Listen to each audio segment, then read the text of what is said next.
Dans cette vidéo, nous allons voir comment optimiser et comment avoir des stratégies pour faire une synthèse en chimie organique.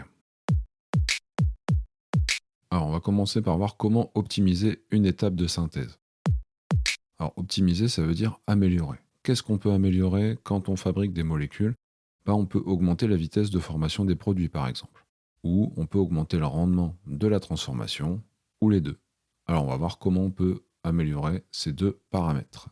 Pour améliorer la vitesse de la réaction, on l'a vu déjà dans le chapitre sur la cinétique, on peut augmenter la température. Ça marche bien. Ou augmenter la concentration des réactifs. On sait que ces deux choses sont des facteurs cinétiques qui augmentent la vitesse de transformation chimique.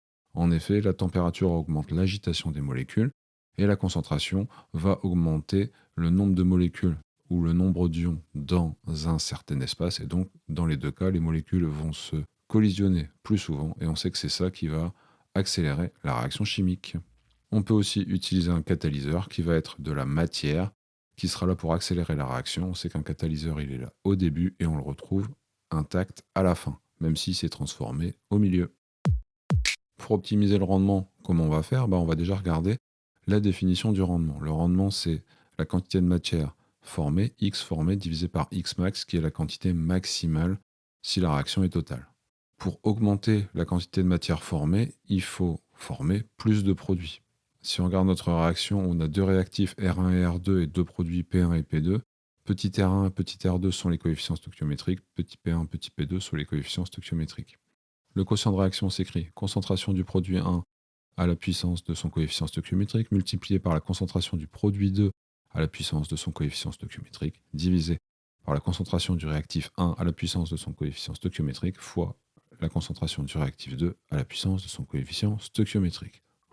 On sait que quand le QR est inférieur à K, qui est la constante de réaction, la réaction se produit dans le sens direct. Donc le sens direct, c'est le sens où on forme des produits. Et nous, c'est ça qu'on veut, on veut former plus de produits. Du coup, pour baisser le quotient de réaction, on a deux possibilités. Soit on augmente la concentration des réactifs, en mettant par exemple un réactif en excès, ou soit on baisse la concentration des produits. Ça peut paraître un peu contre-intuitif parce qu'on a envie de fabriquer plus de produits. Comment on va faire pour baisser la concentration des produits? En fait, on a envie de former plus d'un des deux produits. Souvent, le deuxième produit ne nous intéresse pas. Et donc, c'est celui-là qu'on va éliminer au fur et à mesure pour déplacer l'équilibre dans le sens d'une formation des produits. Et donc, du coup, c'est comme ça qu'on va faire. Donc, on retient que pour optimiser le rendement, on va mettre en excès un réactif ou récupérer un produit à peine formé, ce qui conduit à l'amélioration du rendement en déplaçant l'équilibre dans le sens de formation des produits. Alors on va voir que quand on fait une synthèse en chimie organique, quand on fabrique des molécules, on va partir de molécules et on va les modifier. Mais il y a plusieurs façons de modifier les molécules, c'est ce qu'on va voir ensemble. Voilà les trois façons de modifier des molécules. Soit on va modifier un groupe caractéristique, soit on va modifier la chaîne carbonée, soit on va réaliser une polymérisation.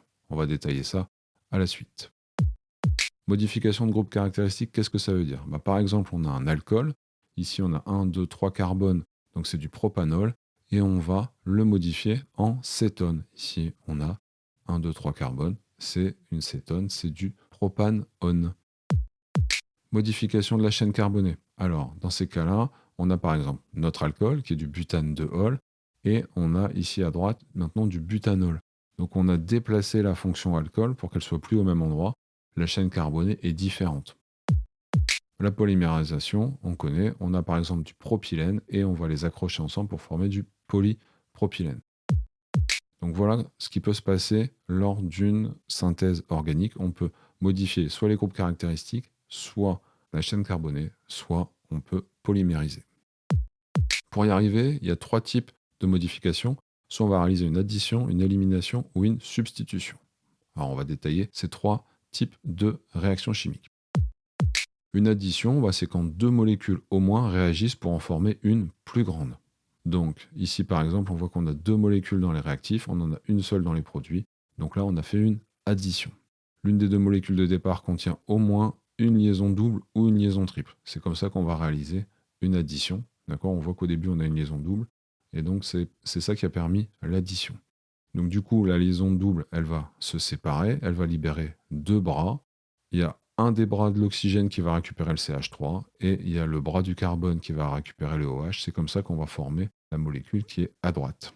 Autre exemple, on a une liaison triple au départ, on va récupérer du H2 et on va former une molécule avec une liaison double. Donc pareil, la liaison triple, il y a une des trois liaisons qui va se séparer, ça va libérer un bras à chacun des carbones qui vont récupérer chacun un H et ça va donner la molécule finale. Certaines polymérisations sont des polyadditions, donc on va ajouter de plus en plus. On a un certain nombre de molécules au début, on en a un nombre qui est plus petit à la fin, ça c'est une addition. Lors d'une addition, plusieurs molécules s'assemblent pour en former une. Voilà le principe de l'addition. Maintenant, on va aller voir l'élimination. L'un des principaux exemples d'élimination est la transformation d'un halogénoalcane en alcène. On va regarder l'exemple.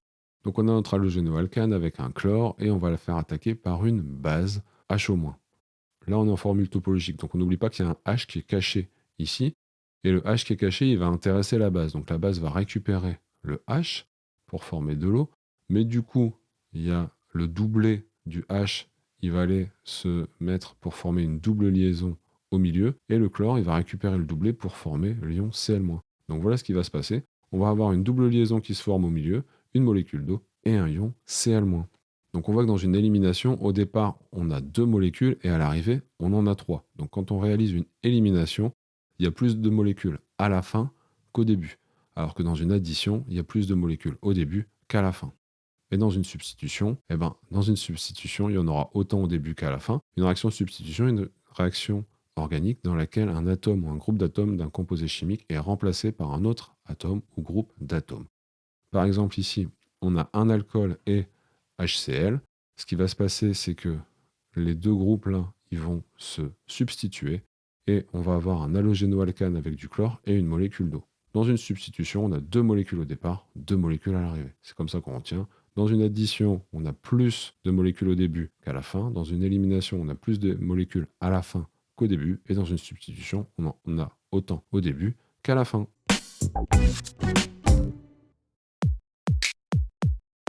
Alors maintenant, on va voir ce que c'est que la protection et la déprotection de groupes caractéristiques.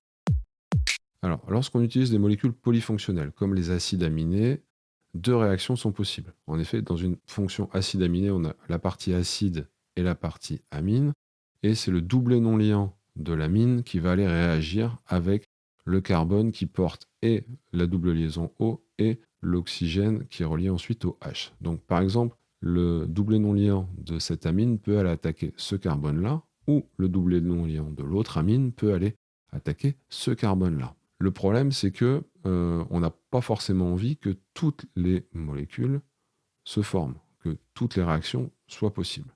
Donc, pour privilégier une des réactions par rapport à l'autre, on peut protéger les groupes qu'on ne veut pas voir réagir.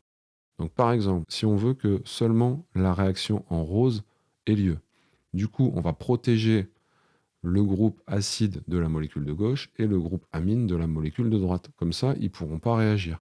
Donc on va mettre un groupe protecteur à la place du H de la fonction acide, à la place d'un H de la fonction amine. Comme ça va protéger ces deux groupes d'une réaction et la réaction aura lieu entre les deux autres groupes.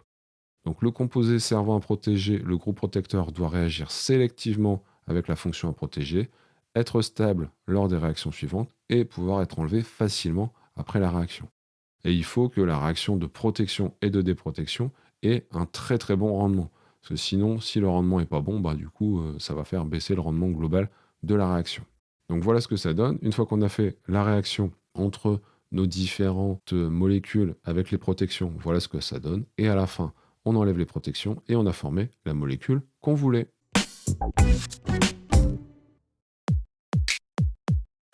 Alors on va voir maintenant comment essayer de rendre les synthèses les plus éco-responsables possibles.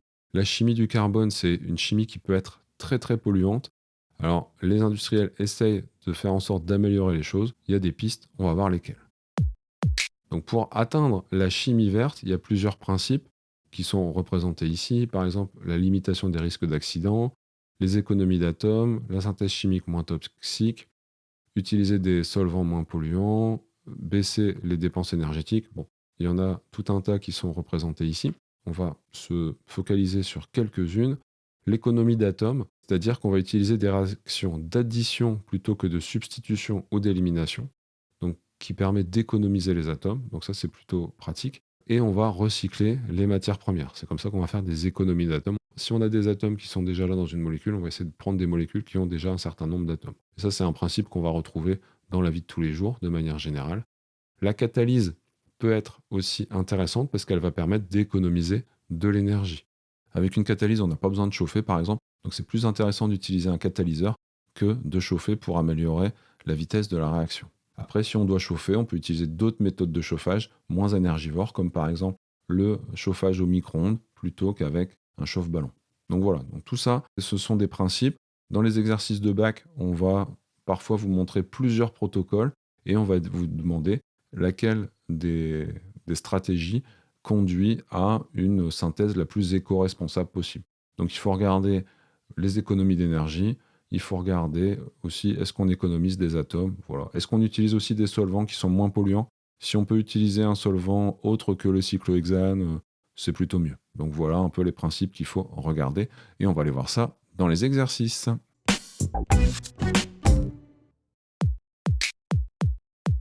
On va terminer par quelques petits exercices pour tout déchirer au contrôle et au bac.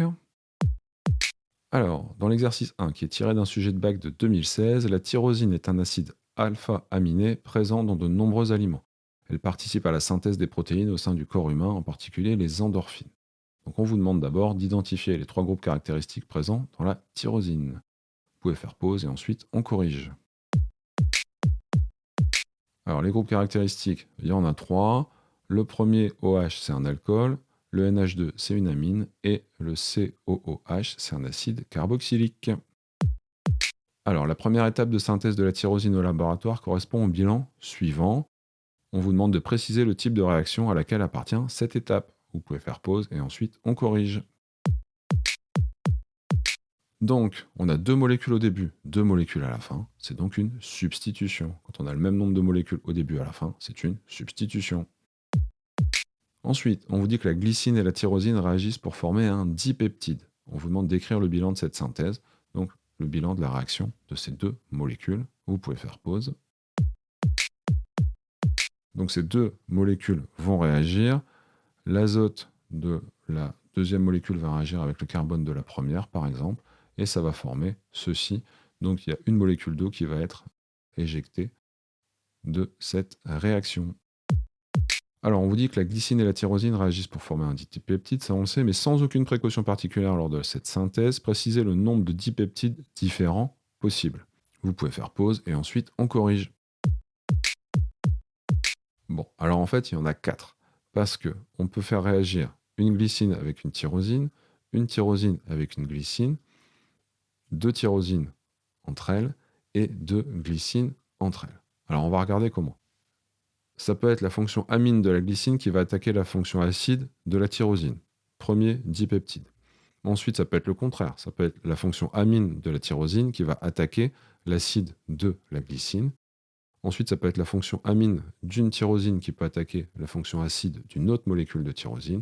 Et ça peut être la fonction amine d'une glycine qui attaque la fonction acide d'une autre glycine. Donc voilà, on a 4 molécules possibles. Alors, la stratégie adoptée pour s'assurer de produire un unique dipeptide TYR-GLI consiste à prévoir les étapes de protection et de déprotection. Détailler la stratégie à adopter. Vous pouvez faire pause. Donc en fait ici c'est pas compliqué. Si on veut que ce soit l'amine de la glycine qui attaque l'acide de la tyrosine, eh ben, ce qu'il faut faire c'est protéger les 2 autres groupes. Comme ça, ils réagiront pas entre eux. Alors, on va aller voir la synthèse de l'arôme de banane. Alors ça, c'est un sujet de bac qui est tombé l'année dernière, donc c'est hyper frais. Je vous mets les éléments à l'écran et ensuite, je vous proposerai les questions une par une et on les corrigera au fur et à mesure.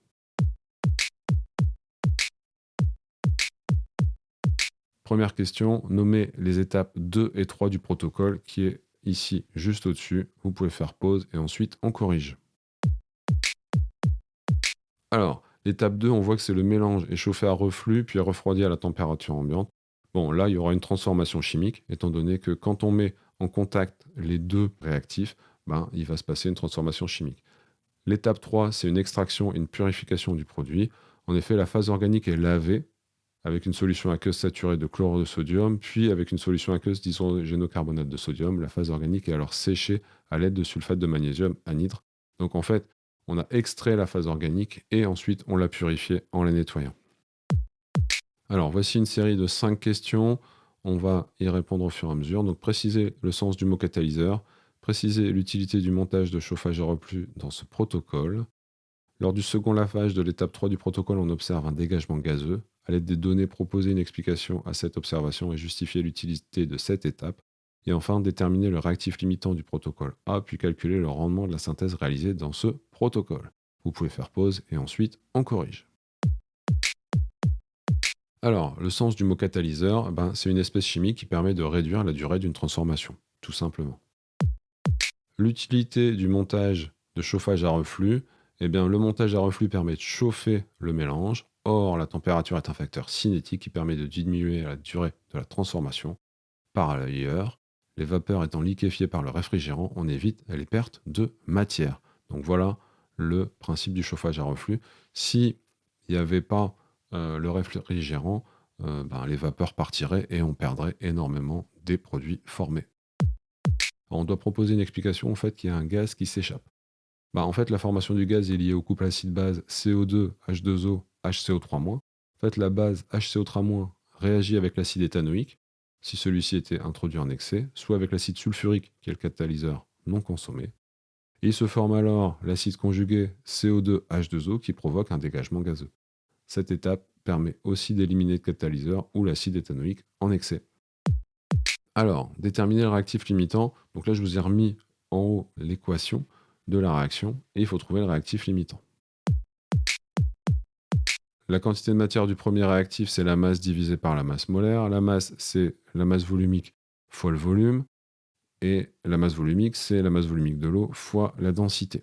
Donc, si on remplace par les valeurs, on trouve 0,26 mol. On fait pareil pour le deuxième réactif et on trouve 0,20 mol. Donc, le réactif limitant, c'est celui qui donne la plus petite quantité de matière à l'état final, donc c'est 0,20 mol. Ça, c'est Xmax. On sait que c'est Xmax parce que les coefficients stoichiométriques sont tous à 1, donc on n'a pas besoin de tenir compte des coefficients stoichiométriques. C'est ça l'avantage des estérifications. Les coefficients stoichiométriques sont tous à 1. Maintenant, on va trouver X final. Pour ça, il faut faire la masse divisée par la masse molaire. La masse du produit récupéré, c'est 19,7 grammes. La masse molaire de l'éthanoate de 3-méthylbutyl, c'est 130 grammes par mol. On divise et on trouve 0,15 mol. Le rendement du coup, c'est X final divisé par X max, donc c'est 0,15 divisé par 0,2, et donc ça fait 75%. Ensuite, on vous demande de calculer l'énergie utilisée pour chauffer le mélange réactionnel dans le protocole B, et on doit commenter. Alors on va commenter. L'énergie, c'est la puissance fois le temps. Ici, la puissance, c'est 800 watts. Multiplié par le temps, c'est 30 secondes. Donc ça fait 2,4 fois 10 puissance 4 joules. On doit commenter ça. En fait, on a un point de comparaison. C'est les 4,1 fois 10 puissance 5 joules consommés avec le chauffe-ballon dans le protocole A et C. On voit que 4,1 fois 10 puissance 5, c'est beaucoup plus que 2,4 fois 10 puissance 4. Donc l'avantage, c'est qu'en chauffant au micro-ondes, on va économiser de l'énergie. Et ça, c'est important. À l'aide de la figure 1, identifiant en justifiant quel protocole répond le mieux au principe directeur de la chimie verte. Vous pouvez faire pause et ensuite on corrige. Bon, on voit que c'est le protocole B qui permet de limiter les dépenses énergétiques et il n'utilise pas le solvant de cyclohexane du protocole C qui est toxique. Parce qu'on a vu que les pictogrammes du cyclohexane montrent qu'il est dangereux pour l'environnement et pour la santé. Et le protocole B, en plus, il possède le meilleur rendement. Donc le meilleur protocole, c'était ici le protocole B. Les synthèses, c'est important en chimie organique. Dans cette vidéo, j'ai essayé d'en faire la synthèse. Vous verrez que ça tombe quand même relativement souvent au bac. Donc il faut savoir comment améliorer la production de molécules en chimie organique. Moi, je vous dis à bientôt vers la chimie et au-delà.